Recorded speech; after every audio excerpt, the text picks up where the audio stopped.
Hello, Aries. February 2024. Usaping pera. Trabaho. Okay, kuha tayo ng ilang messages para sa inyo ngayong buwan. Para sa mga Aries. Anong may iwan natin para sa inyo? Okay, dito muna tayo sa inyo. Our reading will be straightforward.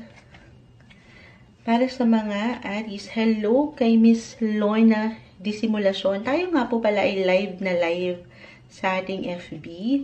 Babalikan ko po kayo after ng Aries, para meron na po tayong magawa at maumpisahan.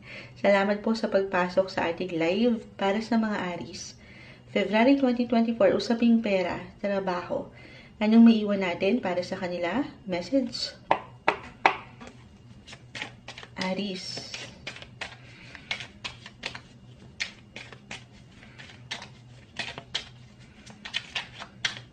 Aries.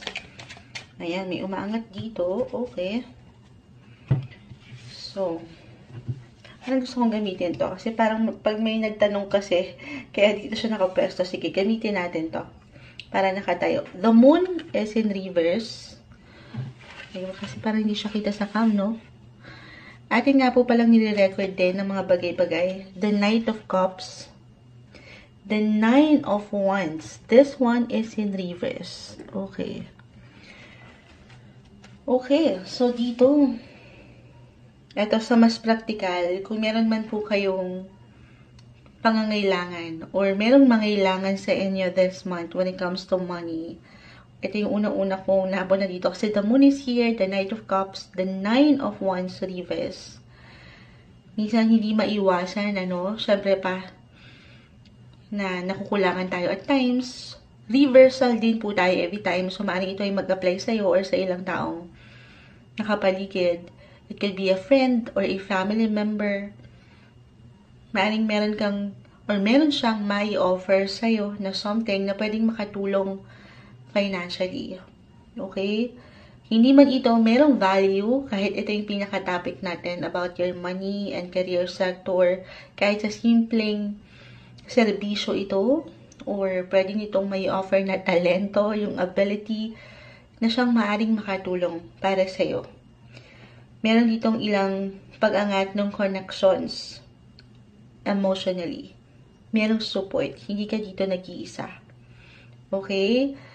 Nine of Wands, the moon, I feel the pressure para sa mga Aries. Merong ilang maaring deadlines or ilang tinatapos na gawain, responsibility na very normal when it comes to career.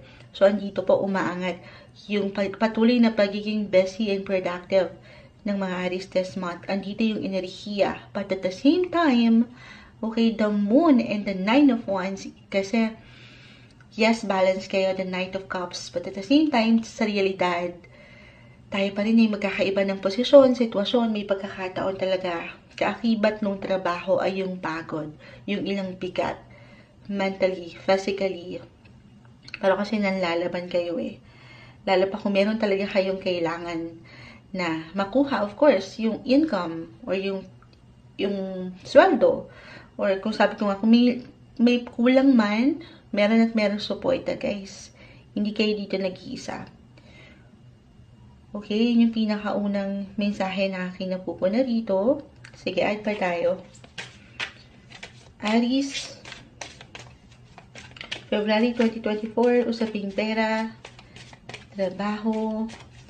I feel na meron dito something favor or a favor. Pwedeng ikaw again itong mangailangan or merong offer. Meron at merong solusyon. The star, sabi ko na, stay positive. The star is here. Meron at merong patala. Kumbaga, work-life balance lang ito. Wala sa ilang responsibility. Meron something positive pa rin sa kabila ng pressure, ng stress. Alam mo yun, na very normal. Andito kasi yung patuloy na paggalaw.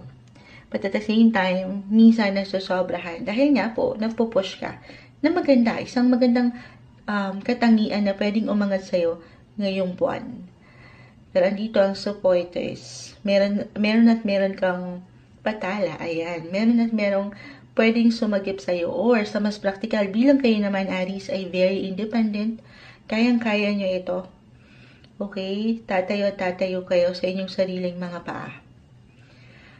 Okay, sige. Add pa tayo dito. Knight of Cups, the Stars.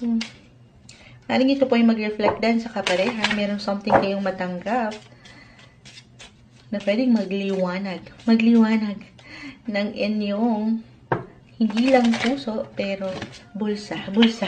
Kasi usaping pera tayo, guys. Maring merong ilang, kuha tayo ng ilang messages pa. Gamit ang cartomancy or yung playing cards.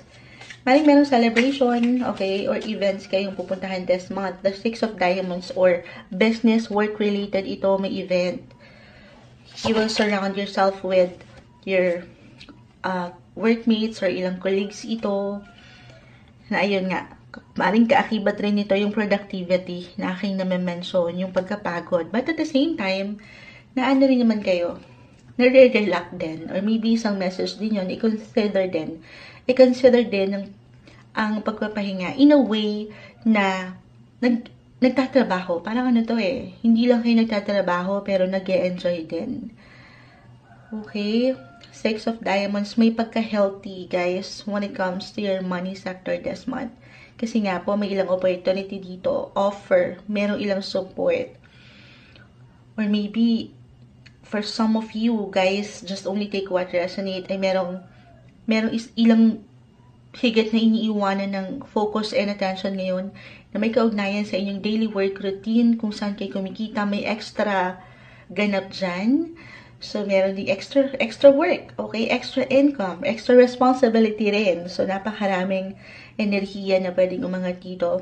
But, realize na hindi ka lang nag-iisa, okay? Meron suporta.